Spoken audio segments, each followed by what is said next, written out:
A palavra pó no hebraico é afar, pó, torrão de terra, reboco, cinzas. Os cognatos desta palavra aparecem no ugarítico acadiano, aramaico, siríaco e árabe. Ocorre por volta de 110 vezes no hebraico bíblico e em todos os períodos. Este substantivo representa a terra solta, porosa no solo ou pó. Em sua primeira ocorrência bíblica, Afar parece significar esta terra solta, porosa. E formou o Senhor Deus o homem do pó da terra e soprou em seus narizes o fôlego da vida. Gênesis 2:7. Em Gênesis 13:16, a palavra significa as partículas boas da terra. E farei a tua semente e os teus descendentes como o pó da terra. No plural, o substantivo pode significar massas de pó ou torrão de terra. Ainda, ele não tinha feito a terra, nem os campos, nem requer o princípio do pó do mundo. Provérbios 8:26. O termo afar pode significar argamassa ou reboco esmigalhado, seco. E fará raspar a casa por dentro ao redor, e o pó que houveram raspado lançarão fora da cidade no lugar imundo. Levíticos 14:41. Em Levíticos 14:42, a palavra significa reboco molhado. Depois tomarão outras pedras e as porão no lugar das primeiras pedras, e outro barro se tomará, e a casa se rebocará. O vocábulo afar descreve material finalmente moído. Em Deuteronômio 9:21, porém, eu tomei o vosso pecado, o bezerro que tinhas feito, e o queimei a fogo, e o pisei, moendo-o bem, até que se desfez em pó, e o seu pó lancei no ribeiro que descia do monte. A palavra afar pode representar as cinzas de algo que foi queimado. E o rei mandou ao sumo sacerdote Ilquias e aos sacerdotes da segunda ordem e aos guardas do umbral da porta que se tirassem do templo do Senhor todos os utensílios que se tinham feito para Baal, e para o bosque e para todo o exército dos céus. E os queimou fora de Jerusalém, nos campos de Cedron, e levou as cinzas deles a Betel. 2 Reis 23:4. Em uso semelhante, a palavra representa as cinzas de uma oferta queimada, Números 19:17. O entulho de uma cidade destruída é, às vezes, chamada pó. Em Ben-Hadad enviou a ele e disse: assim me façam os deuses e outro tanto, que o pó de Samaria não bastará para encher as mãos de todo o povo que me segue. 1 Reis 20:10. Em Gênesis 3:14, a serpente foi amaldiçoada com pó como seu alimento perpétuo. Isaías 65:25. Miqueias 7:17. Outra acepção que surge das características do pó ocorre em Jó 28:6, onde a palavra é comparada a pedras. Aqui a palavra parece representar o chão. As suas pedras são o lugar da safira e tem pós de ouro. O termo afar é usado como símbolo de massa grande ou superabundância de algo. Este uso já citado, Gênesis 3:16, aparece novamente em seu cumprimento em Números 23:10. Quem contará o pó de Jacó e o número da quarta parte de Israel? Destruição completa é representada por Afar em 2 Samuel 22:43. Então os mói como o pó da terra, como a lama das ruas, os trilhei e dissipei. Em Salmo 7:5, a palavra é usada em referência desvalia e futilidade. Persiga o inimigo a minha alma e alcance-a. Calque aos pés a minha vida sobre a terra e reduza a pó a minha glória. Sofrer derrota é lamber o pó. Salmo 72:9. E ser restabelecido da derrota é sacudir de si o pó. Isaías 52:2. Lançar pó, poeira, em alguém é sinal de vergonha e humilhação. 2 Samuel 16:13. Enquanto que o lamento é expresso por vários atos de humilhação de si, mesmo que pode incluir lançar pó ou poeira na própria cabeça. Josué 7:6. Abraão diz que ele não passa de pó e cinza. Não é realmente importante. Gênesis 18, 27. Em Jó 7, 21 e passagens semelhantes, a Fá representa a terra do sepulcro, pois agora me deitarei no pó e de madrugada me buscarás, e não estarei lá. Esta palavra também é usada como símile para aludir a um exército amplamente difundido, porquanto o rei da Síria os tinha destruído e os tinha feito como pó, trilhando-os. 2 Reis 13, 7. A palavra agora é pobre. Hebraico ani. Ani, né? Quase Ana, né? Ani é pobre, né? Pobre, fraco, aflito, humilde. Puxa vida. Essa palavra, que também aparece no aramaico remoto e no hebraico pós-bíblico, ocorre no hebraico bíblico por volta de 76 vezes e em todos os períodos. Este substantivo é usado em paralelismo sinônimo com ebion, necessitado, e ou dal, pobre. Difere de ambos ao enfatizar algum tipo de incapacidade ou angústia. O trabalhador assalariado que está em posição social e material inferior, opressora, é descrito tanto por Ebion como por Ani. Não oprimirás o jornaleiro, trabalhador assalariado, pobre e necessitado de teus irmãos e de teus estrangeiros que estão na tua terra e nas tuas portas. No seu dia lhe darás o seu salário e o sol se não porá sobre isto. Porquanto pobre é a sua alma, se atém a isso, para que não clame contra ti ao Senhor e haja em ti pecado. Deuteronômio 24, 14. Puxa vida, tremendo isso aqui, eu não sabia. Tá vendo? Oprimiu o pobre, ele clamou contra ti ao Senhor e aí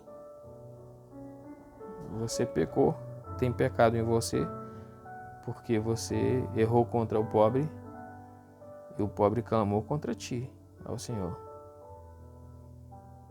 Então há pecado. Se for oprimido injustamente, ele pode clamar a Deus em defesa.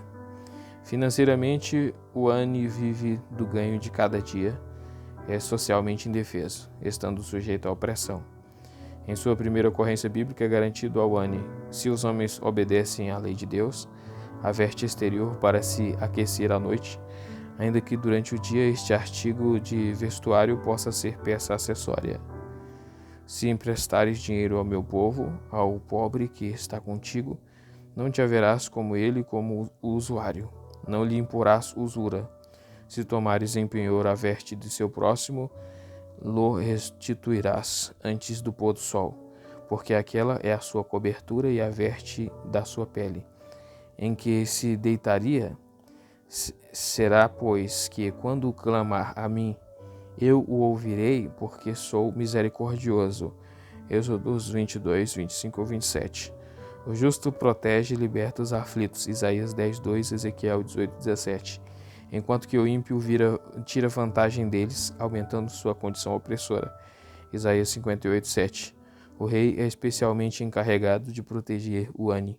Abre a tua boca, julga retamente e faz justiça aos pobres e aos necessitados. Provérbios 31, 9. O termo Ani pode se referir àquele que é oprimido fisicamente. Pelo que agora ouve isto, é opressa e embriagada, mas não de vinho. Isaías 51, 21.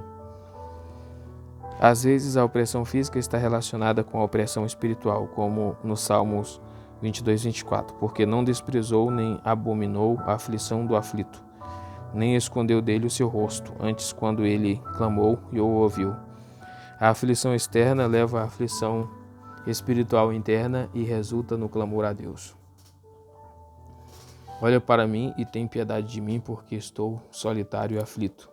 Salmos 25, 16.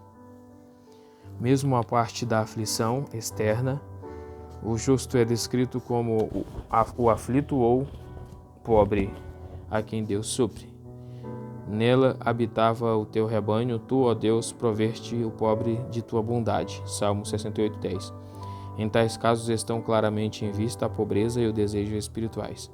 Por vezes a palavra significa humilde ou submisso, como ocorre em Zacarias 9:9, na descrição do Messias.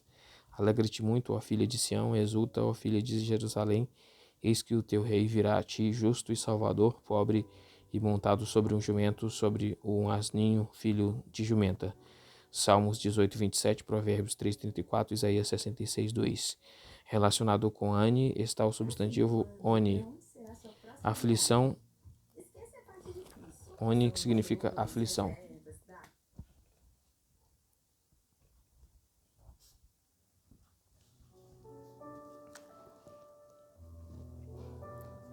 Relacionado com Ani está o substantivo oni, aflição. Aparece por volta de 36 vezes em todos os períodos do hebraico bíblico. O termo oni representa o estado de sofrimento e ou castigo que é o resultado da aflição. Em Deuteronômio 16:3, os pães asmos são chamados de pão da aflição, porque é uma lembrança física do pecado, a causa da aflição. Salmos 25:18. O sofrimento envolvido no pecado, especialmente a escravidão no Egito e a libertação divina do pecado. Salmo 119:50. A palavra Ani também está relacionada com a palavra Anavá, humildade e gentileza. Esta palavra ocorre só 5 vezes, expondo as duas características obtidas pela aflição. Aplicada a Deus, representa a sua submissão à sua própria natureza. Salmo 45:4. A palavra Dal, em hebraico, significa aquele que é submisso, pobre, desamparado e fraco. Este substantivo também aparece no garítico, aparece no hebraico bíblico em torno de 47 vezes e em todos os períodos. O termo Dal está relacionado, mas difere de Ani, que sugere aflição de algum tipo. Ebion, que enfatiza necessidade, e Ras, que indica destituição. O termo Dalim constituía a classe média de Israel, aqueles que tinham provações físicas. No mundo antigo, a maioria das pessoas era pobre. Por exemplo, o Dalim pode ser visto como o oposto do rico. Êxodos 30:15. Além disso, a palavra conota pobreza ou inferioridade social. Neste sentido, Dal descreve aqueles de que são as contrapartes dos grandes. Não fareis injustiça ao juízo, não aceitarás o pobre, nem respeitarás o grande. Com justiça julgarás o teu próximo. Levíticos 19:15, Amós 2:7. Quando Gideão desafiou o Senhor que o chamava para livrar Israel, ele enfatizou que o seu clã era muito fraco para fazer a obra. E ele lhe disse: Ai, Senhor meu, com que livrarei a Israel? Eis que a minha família é mais pobre em Manassés. Juízes 6:15 e 2 Samuel 3:1. Deus ordena que a sociedade proteja o pobre, humilde e o fraco. Não seguirás a multidão para fazeres o mal, nem numa demanda falarás, tomando parte com o maior número para torcer o direito. Nem ao pobre favorecerás na sua demanda. Êxodos 23:2. Ele também adverte que se os homens não fizerem justiça, ele a fará. Isaías 11:4. Uma quarta ênfase aparece em Gênesis 41:19, primeira ocorrência bíblica da palavra, onde Dal é contrastado com saudável o gordo. Após estas, sabiam outras vacas fracas, muito feias à vista e magras. Assim, Dal indica uma condição física e o aparecimento de doença. É usado neste sentido para descrever a aparência de Aminon, quando ele desejava Tamar, 2 Samuel 13:4. A palavra Dal é usada muito raramente para aludir à pobreza espiritual. Em tais casos, é às vezes comparada com Ebion. Eu, porém, disse deveras, estes são os pobres, são loucos, pois não sabem o caminho do Senhor, o juízo do seu Deus. Jeremias 5:4. Alguns estudiosos argumentam que neste versículo a palavra significa ignorância, e como o contexto mostra, a ignorância do conhecimento da palavra de Deus. Outro substantivo, Dala, está relacionado com Dal. O termo Dala, que aparece em torno de 8 vezes, quer dizer pobreza, cabelos desgrenhados. A palavra ocorre em 2 Reis 24:14, ninguém ficou senão um povo pobre da terra, onde Dala enfatiza a inferioridade social e a pobreza das pessoas que descreve. Em Cantares 7:5, a palavra se refere a cabelos desalinhados, no sentido de algo que está pendente. Palavra dalal. A palavra dalal, abater, deprimir, humilhar, pender. Este verbo aparece só 8 vezes na Bíblia e sempre nas passagens poéticas.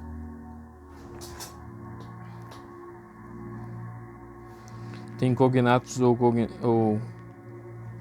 cognatos próximos no árabe, no etiópico, acadiano e no hebraico extrabíblico. A palavra ocorre no Salmo 79:8. Não te lembres das nossas iniquidades passadas. Apressa-te e antecipe-se-nos as tuas misericórdias, pois estamos muito abatidos. Ana é Ana com H, né? No final, Ana. Afligir, oprimir e humilhar. Este verbo, que também aparece no árabe, aparece cerca de 74 vezes no hebraico bíblico e em todos os períodos. A primeira ocorrência está em Gênesis 15:13. Saibas, de certo, que peregrina será a tua semente em terra que não é sua, e servi-los-ás e afligi-la-ão 400 anos. Aí agora a palavra anal,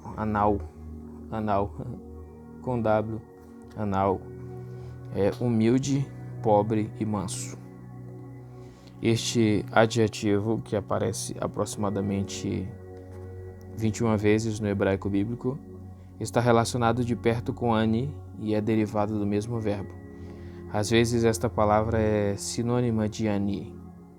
Talvez se deva ao conhecido intercâmbio de vav e yod. O termo ocorre quase exclusivamente nas passagens poéticas e descreve o resultado intencional da aflição de Deus, isto é, humildade. Em sua primeira ocorrência, a palavra descreve a condição objetiva, como também a postura subjetiva de Moisés. Ele era completamente dependente de Deus e via o que era. E era o varão Moisés muito manso, mais do que todos os homens que havia sobre a terra. Números 12:3. A palavra poço no hebraico é bir, traduzido como cova, poço. Os cognatos deste substantivo aparecem no garítico, acadiano, árabe, fenício, aramaico e etiópico. Esta palavra aparece 37 vezes na Bíblia, sem ocorrências nos livros proféticos do Antigo Testamento. O termo bir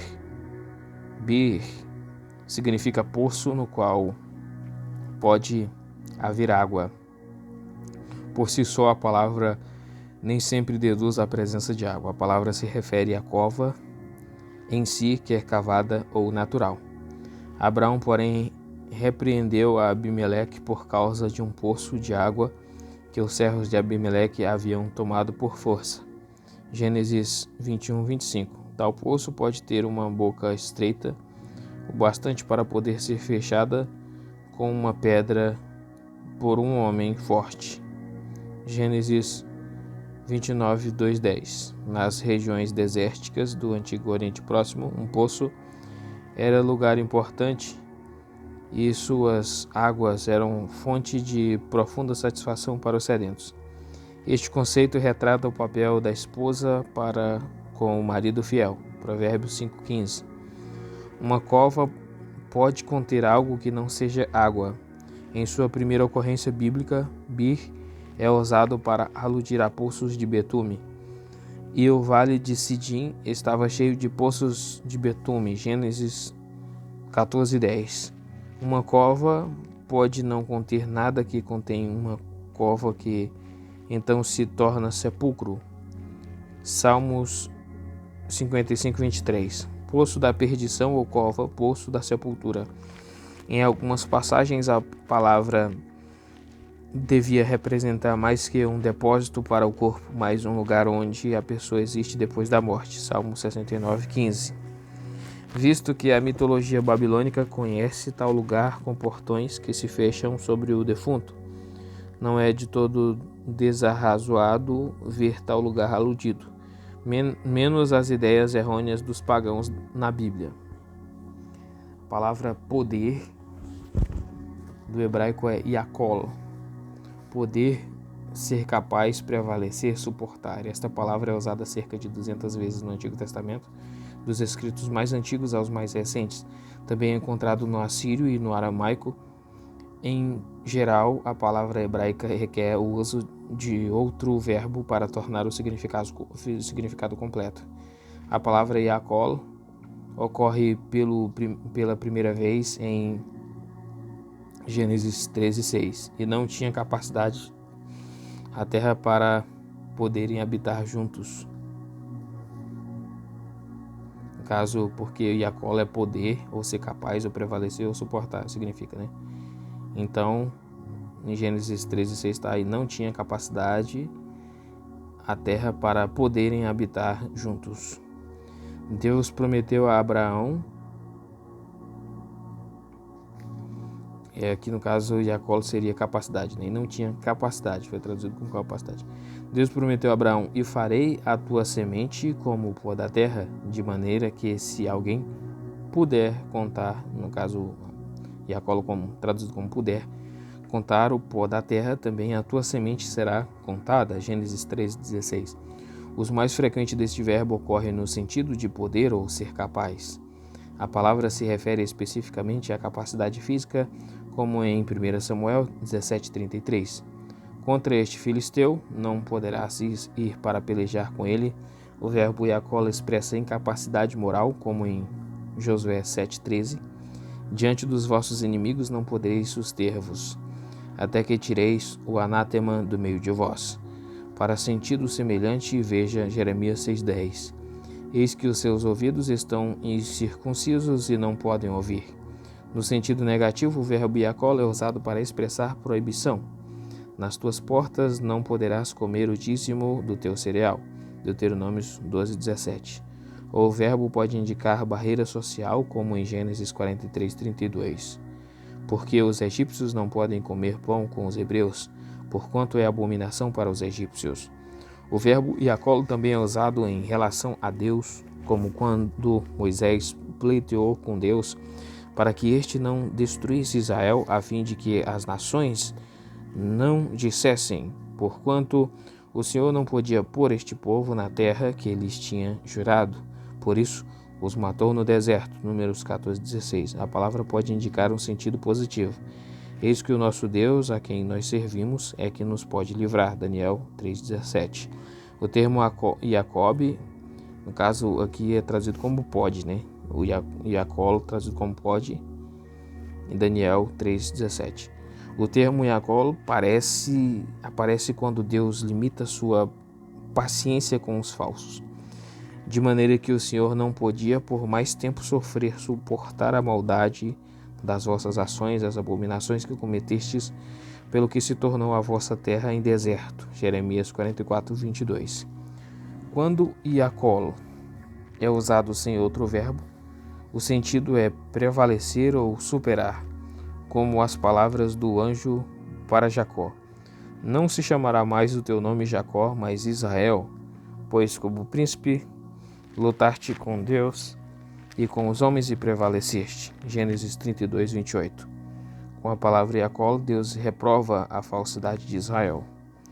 Não posso suportar iniquidade, nem mesmo o ajuntamento solene. Isaías 1:13. Até quando serão eles incapazes de alcançar a inocência? Oséias 8:5. Deus e os homens podem agir, não há limite para a capacidade de Deus, a parte dos seus próprios limites de paciência livremente determinados para com a desobediência e falsidade contínuas. Isaías 59:1. E para com a vontade. Daniel 3:17. A Septuaginta traduz yakol por várias palavras, sendo sem dúvida dunamai a mais comum. A palavra dunamai significa ser capaz, poderoso. é usada pela primeira vez no Novo Testamento em Mateus 3:9. Mesmo destas pedras, Deus pode suscitar filhos. Pode no sentido de poder, né? Deus pode suscitar filhos a Abraão. A palavra poder no hebraico é Geburah, poder. Este substantivo é encontrado 61 vezes no Antigo Testamento hebraico, predominantemente nos livros poéticos e em Isaías e Jeremias. A primeira ocorrência está em Êxodo 32:18, porém ele disse: não é alarido dos vitoriosos, nem alarido dos vencidos, mas o alarido dos que cantam eu ouço.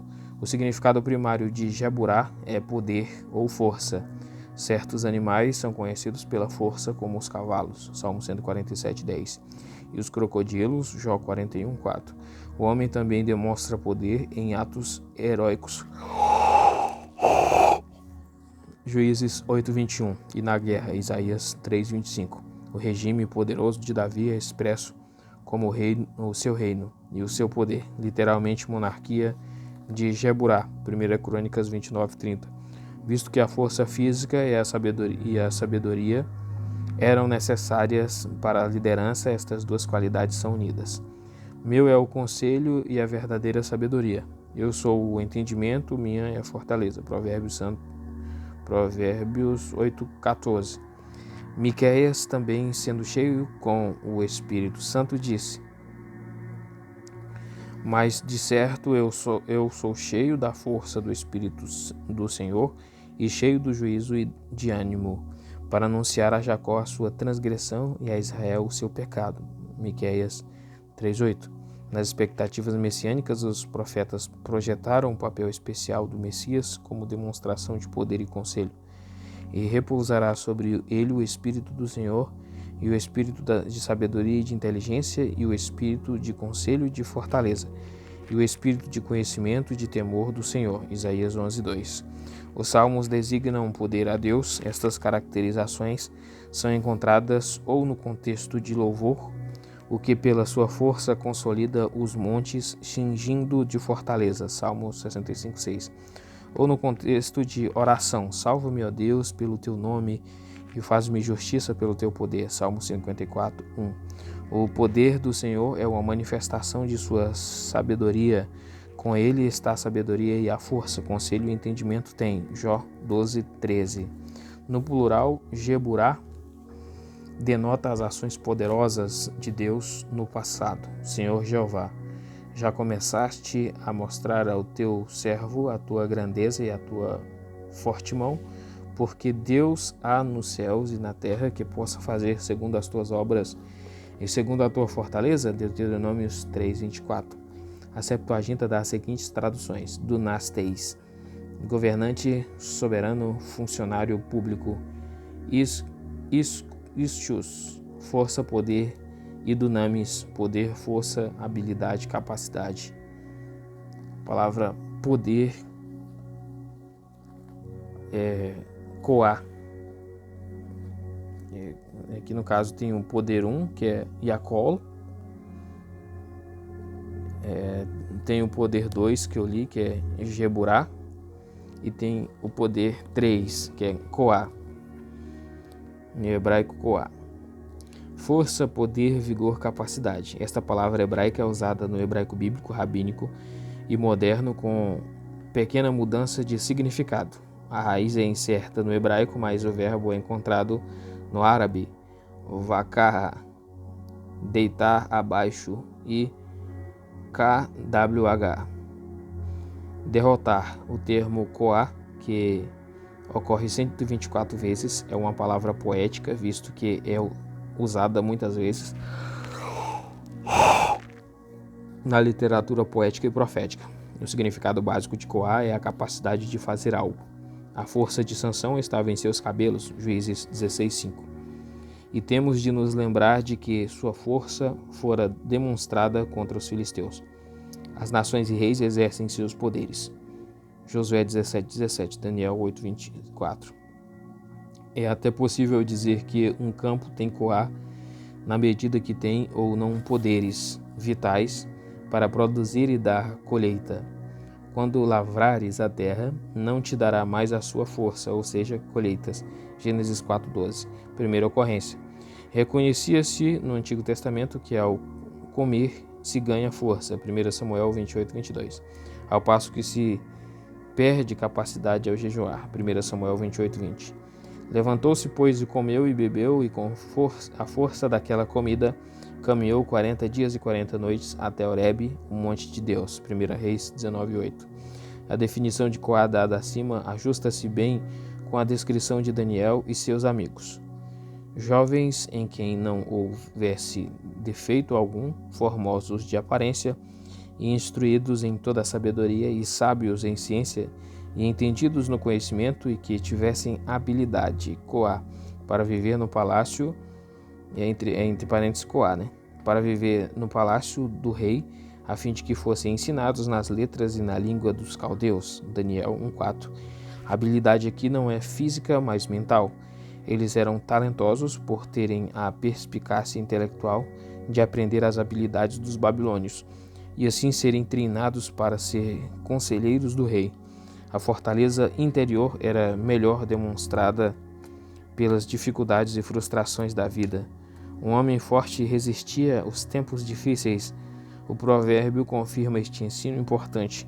Se te mostrares frouxo no dia da angústia, a tua força será pequena. Provérbios 24:10. Sentido especial de Coá é o significado de propriedade. Os resultados das capacidades nativas, o desenvolvimento de talentos especiais e a manifestação da força conduziam à prosperidade e riquezas. Aqueles que voltaram do exílio distribuíram de boa vontade suas riquezas, entre parênteses Coá.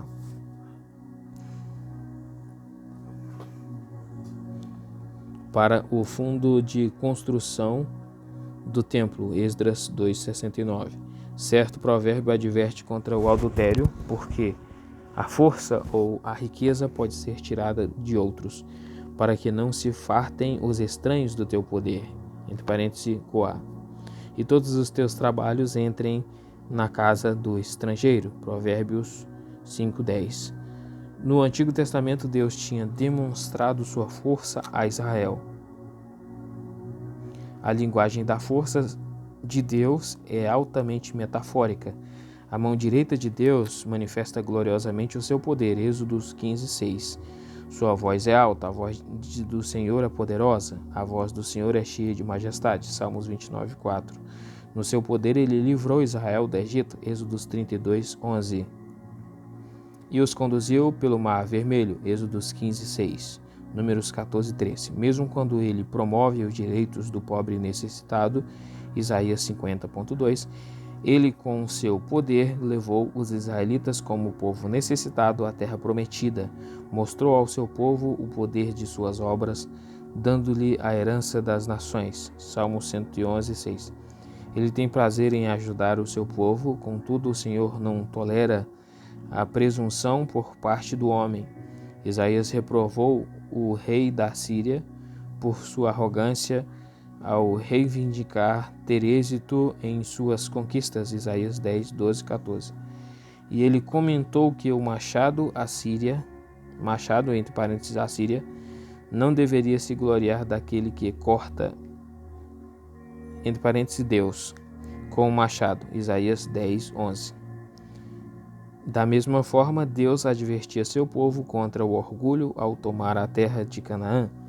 E não digas no teu coração: a minha força e a fortaleza do meu braço me adquiriram este poder. Entre parênteses Coá. Antes te lembrarás do Senhor teu Deus, que Ele é o que te dá força, entre parênteses Coá, para adquirires poder, entre parênteses riqueza, para confirmar o seu concerto que jurou a teus pais, como se vê neste dia. Deuteronômios 8:17-18. O crente tem de aprender a depender de Deus e confiar nele.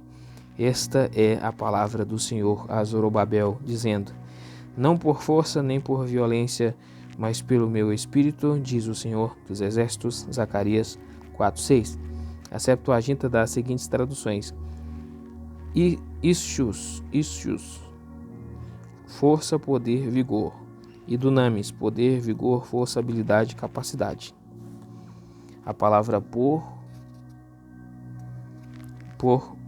em hebraico é shit, por colocar, estabelecer, nomear, fixar. Além do hebraico bíblico, este verbo é encontrado no Ugarítico Antigo. Ocorre mais de 80 vezes no Antigo Testamento hebraico, sendo a primeira vez em Gênesis 3,15, e por inimizade entre ti e a mulher. Falando de modo geral, esta palavra é um termo de ação física e expressa movimento de um lugar para outro. Expressa pôr as mãos em alguém ou algo, e José porá a sua mão sobre os teus olhos, fechará os teus olhos. Gênesis 46:4. Pode-se pôr sobre si os seus ornamentos. Êxodos 33:4. Noemi pôs sobre si os seus ornamentos. Êxodos 33:4. Noemi pôs o seu rosto... Não. Noemi pôs o seu neto Obed em seu seio. Ruth 4:16. Uma multa pode ser imposta em alguém por danos. Êxodos 21:22. As ovelhas podem ser postas ou colocadas em determinado lugar. Gênesis 30:40. Pôr o coração em algo é dar atenção, prestar atenção. Nem ainda nisto pôs seu coração. Êxodos 7:23. Pôr o coração também reflete o que tendo eu visto, o considerei, pus meu coração nisso. Provérbios 24:32. Por limites é estabelecer ou fixar limites. E porei os teus termos desde o mar vermelho até o mar dos filisteus. Êxodos 23:31.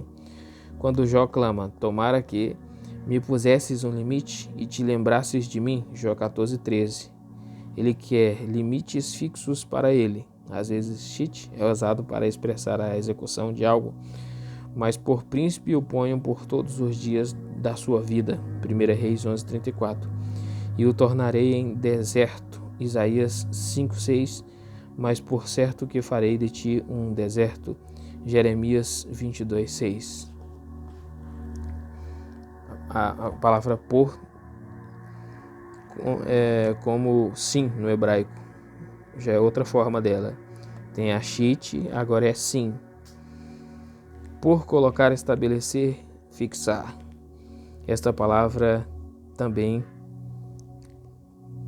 aparece no acadiano como chamu, aramaico, incluindo o aramaico bíblico, árabe e etiópico. Ocorre em torno de 580 vezes no hebraico bíblico em todos os períodos e quase exclusivamente no radical primário. Em sua primeira ocorrência bíblica, sim significa por alguém em algum lugar. E plantou o Senhor Deus um jardim no Éden, da banda do Oriente, e pôs ali o homem que tinha formado. Gênesis 2:8. E em Êxodos 40:8, o verbo significa montar, no sentido de por algo, de forma que fique perpendicular ou vertical. Depois porás o pátio ao redor e pendurarás a coberta à porta do pátio. Outras coisas são construídas em sentido figurativo como um muro. Miqueias fala de pôr um assédio, um muro ao redor de uma cidade. Por-se-á cerco contra nós. Miqueias 5:1 e 1 Reis 20:12. Esta imagem também é usada figurativamente para designar uma parede humana no caminho. Assim diz o Senhor dos Exércitos: eu me recordei do que fez Amaleque a Israel, como se lhe opôs no caminho quando subia do Egito. 1 Samuel 15:2. Às vezes, sim, é usado no sentido de fazer-se aceitar, impor negativamente. E os egípcios impuseram sobre eles maiorais de tributos para os afligirem com suas cargas. Êxodos 1:11. Uso mais positivo da palavra no sentido de designar onde o compromisso é agradável aos protegidos. Aparece em 1 Samuel 8:5. Os anciãos de Israel perguntaram ao idoso Samuel: constituí-nos, pois, agora um rei sobre nós, para que ele nos julgue. como o têm todas as nações. Em tais usos, alguém em autoridade determina ou é pedido que determine algo. Este é o enfoque da palavra em Números 24, 23, onde Balaão disse: ai quem viverá quando Deus fizer isto? No caso é ai, vírgula, quem viverá quando Deus fizer isto? Este verbo quer dizer fazer, tornar, como em Sofonias 3,19. Eu lhes darei um louvor e um nome, tornarei a vergonha deles em louvor e fama em toda a terra em que foram envergonhados. Em algumas passagens, sim, é usado no sentido figurativo de colocar algo ou pô-lo diante da mente. Não põem a Deus perante os seus olhos, Salmo 54:3. A mesma frase é usada em sentido literal em Ezequiel 14:4. Qualquer homem da casa de Israel que levantar os seus ídolos no seu coração, o verbo sim também quer dizer assentar no sentido de literalmente colocar algo no chão, numa cadeira ou numa superfície plana. E edificou Abraão ali um altar e pôs em ordem a lenha e amarrou a Isaque seu filho e deitou-o sobre o altar em cima da lenha. Gênesis 22:4. Em certo sentido relacionado, coloca-se distância ou espaço entre si e outra pessoa, e pôs 3 dias de caminho entre si e Jacó. Gênesis 30:36. Em Jó 4:18, a palavra significa acusar alguém de erro ou atribuir contra ou a favor. Estreitamente relacionado com este uso de sim está 1 Samuel 22:15, onde significa imputar, pôr a culpa em alguém. E Deuteronômios 22:8, onde quer dizer pôr a culpa em si mesmo. Outras passagens usam este verbo para designar vestir roupa no sentido de colocá-la sobre o corpo, Ruth 3:3. Assim também pode-se obrigar alguém com uma tarefa, impondo-a sobre nele, Êxodo 5:8. Quando usado com mão, sim pode significar pôr, Êxodos 4:21, ou empunhar algo, Juízes 4:21, relacionado de perto está a expressão lançar mão ou prender, 2 Reis 11:18. Este verbo é usado no sentido de dar por, em favor de. Já diz, promete agora e dá-me um fiador para contigo, ou faça um apelo por mim, Jó 17:3. Em sentido relacionado, o servo do Senhor poria por expiação do pecado a sua alma, Isaías 53:10.